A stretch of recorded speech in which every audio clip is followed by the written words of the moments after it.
Hi, Cory Bannister here, Head of Distribution at Latrobe Financial. Welcome to this first edition of LTF's Real People, where we profile the real people beneath the suits in our industry. Today I have the great pleasure in welcoming one of the industry's absolute legends, certainly a role model of mine and many others during their 39-year career here at Latrobe Financial. I welcome our very own Vice President and Head of Major Clients, Mr. Daryl Hill, to the program. Daryl, thank you for joining me. Thank you, Cory. A pleasure to be here. Now, Daryl, you celebrated 39 years in February this year, which puts your start date back in 1976, if I'm correct? That's correct. Now, I was not yet born, as you know, Daryl, but I do have some images in my mind about what a young, strapping Daryl Hill may have looked like on his first day at Latrobe Financial. Care to share what that may have been? Look, Cory, I'd purchased a new brown suit, a new body shirt, and a great big orange tie. I looked $1 million. But I was very nervous, and I was also very excited about my prospects. And I bet that brown suit you still have on hand and probably fit it to this day. Absolutely. Very good. What led you to Latrobe Financial? I had some great training initially with one of the banks, but I wanted to work with an emerging privately owned business in the finance sector that I could see was going places. And an opportunity came up with Latrobe Financial as an accounts manager. And back in those days, we had 6 on the staff. Okay, and 40 years on, you're still here, which is an amazing achievement in itself. Tell me, was there ever any time during that 40-year period, almost 4 decades, that you attempted to leave? The answer is no to your first question. I've been asked this question though many times. I was very fortunate in the early days to work in all aspects of our business. The past 20 years or so, I have focused almost entirely on the growth of our company and seeking out new opportunities. I'm immensely proud of where we are today as a highly respected financial institution, both nationally and internationally. Well, there's certainly some significant change during that period, as you say, going from a locally owned business operating out of Traralgon through to an international business today. What are some of the significant changes you've seen along the way? Well, Cory, you will have also seen some significant changes in the 15 years that we have worked together. But obviously, technology would have to stand out front. Plus, we've also seen the emergence of the aggregator groups and mortgage broking as a career path. But then sadly, we've seen a real lack of that personalised customer service. And what do you think that is, Daryl? Do you think that's something that we'll see come back again, or do you think that personalised approach has gone for good? Look, technology, chasing speed, information and communications. This is what people want. But once they get comfortable with the latest fad, they will still look for that human interaction. Sure. And that service aspect. I think it will go full circle. And customer service has always been a #1 priority for Latrobe Financial. Sure. Now, you touched on technology, which certainly over a 39-year career has changed dramatically. Technology during that time has been relaunched, rebooted, superseded. How have you kept up with the change in technology and how are you with it today? There's been a huge advancement in technology over the years. I can remember the early days looking for a phone in a public phone box, then advancing to the brick mobile, and now we all have the slim iPhone. Instant information and communication, that's what we're all looking for. But good IT support is crucial for any progressive financial institution. Okay. Tell me about some of the people you've met during your time. You must have met some fantastic people along the way. Absolutely. There's too many to mention, but true friendship comes from trust, loyalty and respect. And it can only be achieved over many, many years. Now, you've been involved in the distribution aspect of the business, be it either on the lending side or the investment side. What are some of the keys to success in a distribution role? Cory, we are in the people business. As a relationship manager, don't be frightened to ask for business. If the answer is no, then ask again, or work a compromise of sorts. But always walk the talk. And remember, service, service, service, and it doesn't cost anything. Well, I certainly have some large shoes to fill, Daryl, following in your footsteps as the head of distribution. What tips can you give me, a young up-and-coming distribution lead? Cory, as head of distribution, you must be doing something right with our record settlement figures over the past few months.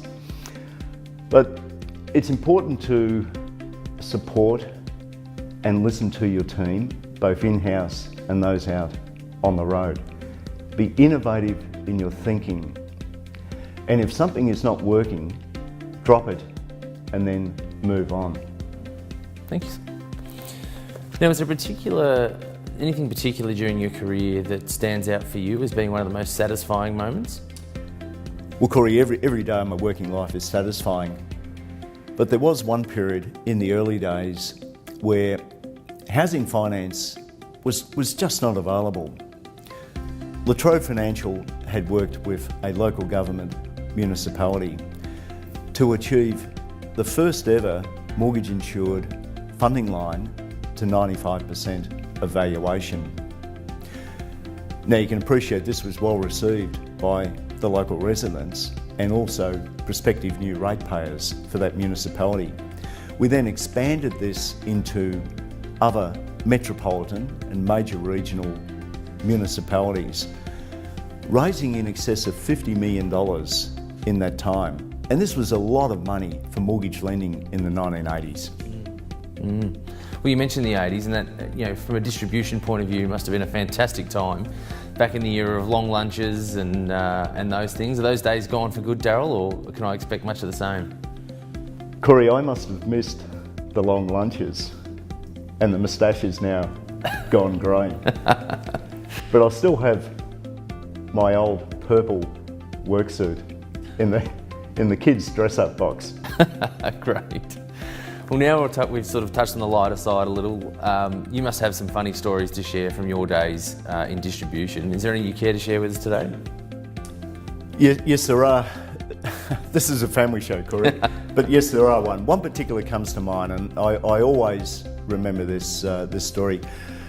I was meeting with a family who were purchasing their first home up in Albury, and I was completing the paperwork for their application. They suggested, why don't we meet in the park? We'll have lunch and we'll drive you back to the airport. And I said, great. Now, this was the day that Queen Elizabeth was visiting Albury, and she was departing around the same time I was. So after much haggling with security, picture this, Cory. The streets are lined with all the school children, the local residents, and indeed most of the population out waving their flags. I'm in the back of an old white Valiant with 4 kids and the family dog, with a police escort, on our way to the airport, and I'm in the back doing the royal wave. Well, a royal escort, Daryl, I'm sure is absolutely well deserved, and it certainly conjures up some funny images.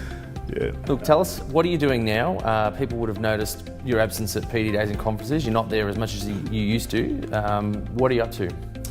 Yeah, look, these days and in recent times, I focus primarily on the growth of our business, working in partnership with a number of other financial institutions and also retail mortgage funds, where we've been able to refinance a pool of mortgages or the integration of existing retail investors and loans within our own La Trobe Australian Mortgage Fund. And this has been commercially attractive to all parties involved. I still like to attend industry functions, conferences, and awards nights. And this is a great opportunity to catch up with the many industry leaders that I've met and have great respect for over many years. We obviously love what you're doing. If I said to you you could do anything in the world other than what you do now, what would it be and why? Cory, there's nothing I'd rather do. There must be something. I don't want to preempt anything, but have you given any thought to what Daryl's going to be doing at the end of his career? Do you mean retirement, Cory? The R word. Not that I'm preempting anything, you've still got plenty of life left in you yet. Look, travel is one thing. Retirement will come one day, but I have a few more boxes to tick first. Sure. What lessons has your working life taught you that you apply across all aspects of your life? You have to treat people with respect, honesty, and trust. And true friendship will only come after many, many years. Well, I can certainly attest to your never give up attitude, Daryl. It's something that everybody knows you well for and something you do very well. Thanks, Cory. Daryl, who's had the biggest impact on your working life? No question there would be three. The late Ray O'Neill, founder of Latrobe Financial, who offered invaluable advice and encouragement. And I remember him saying to me once, always run your business as though you have the regulator looking over your shoulder. And then Greg O'Neill, our President and CEO, and Brian Ford, our Chief Operating Officer, who have modernised and corporatised the business to the size and the strength we are today, and also their vision for where we're heading to tomorrow. We all highly value our culture of customer service and continually looking at ways of how we can do things better. And I've had the pleasure of working with these gentlemen for the past 30 years. Sure. Now, of all your career achievements, and there are many, what stands out for you as the most significant? It would have to be the contributing to the overall growth of Latrobe Financial, which I'm immensely proud of. Okay. Change of pace now as we near the end of the feature. What does Daryl Hill do when he takes off the suit? Hobbies, interests? Throughout the 1980s and 90s, umpiring AFL football took up a large portion of my time. After that, enjoying the environment and some adventures off into some third world countries. Okay. Well, don't be too modest about your umpiring career, Daryl. Tell us how many games you've umpired. Cory, it was over 400 games, and I seem to remember in one of my later games, I gave you a free kick. And I recall, Daryl, that I needed it, so thank you. Thank you. Now, of all of your personal achievements, there's some fantastic achievements there, Kokoda, Kilimanjaro. What's the standout for you? My family and the development of our children would have to stand out as number one, Cory. But back in 1991, I walked the Kokoda track. And that was before it became trendy, where we had to carry all our own food and gear. And a few months back, climbing Mount Kilimanjaro with my son Bryce and a couple of mates. Amazing achievements, Daryl. Well done. Bucket list items, I'm sure. So now, before we close, just some quick questions to finish up. If you could go to lunch with any three people, living or deceased, who would they be? It would have to be Aung San Suu Kyi, Sir Edmund Hillary, and you, Cory. Thanks, Daryl. Too kind. Always a gentleman. If you could witness any event, past, present or future, what would it be? It would have to be the tearing down of the Berlin Wall. What's your worst habit? As you know, I am impatient, Cory. What can't you live without? Good quality food. What's the hardest thing you've ever done? That would have to be Kokoda and Mount Kilimanjaro. Tell us something about you that nobody knows, or most people wouldn't know. I play a cornet in a brass band. Well, thanks, Daryl. We really appreciate your time with us today. On behalf of everyone here at La Trobe Financial, we congratulate you on your first 39 years with us and wish you every success for the next 39. Well, that brings us to the close of this first edition of LTF's Real People, where we profiled one of the industry's finest, our own Mr. Daryl Hill, a loyal and relentless servant of La Trobe Financial for over 39 years and one of the industry's true gentlemen. We hope you enjoyed. Until next time.